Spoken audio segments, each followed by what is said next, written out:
Një burrë dhe e dashura e tij po prisnin të hipnin në aeroplan. Ishte udhëtimi i pushimeve që kishin pritur për një kohë gjatë. Pa pritur një vajzë e vogël u ofrua me vrap dhe tha me zë të dridhur: "Xhaxha, nuk e gjej dot mamin tim. Të gjithë kanë bërë kaq të zënë, askush nuk po ndihmon. Mund të më ndihmosh, të lutem?"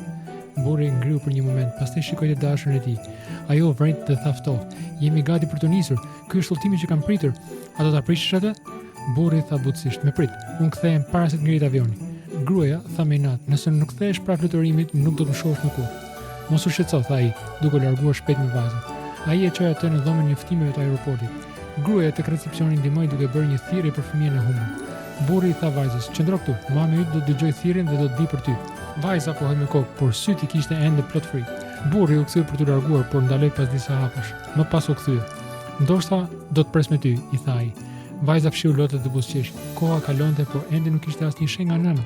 Ora nisis po afrohej. Më në fund, një grua hyri me vrap duke qarë dhe duke përqafuar vajzën e saj fort. Burri buzëqeshi me lehtësim dhe nxitoi të kthehej në sallë.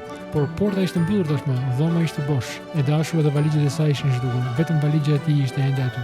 Ai ndjej një trishtim, një keqardhje të thellë. Pastaj një zë i njohur tha: "Pse e ka qetrishtuar?"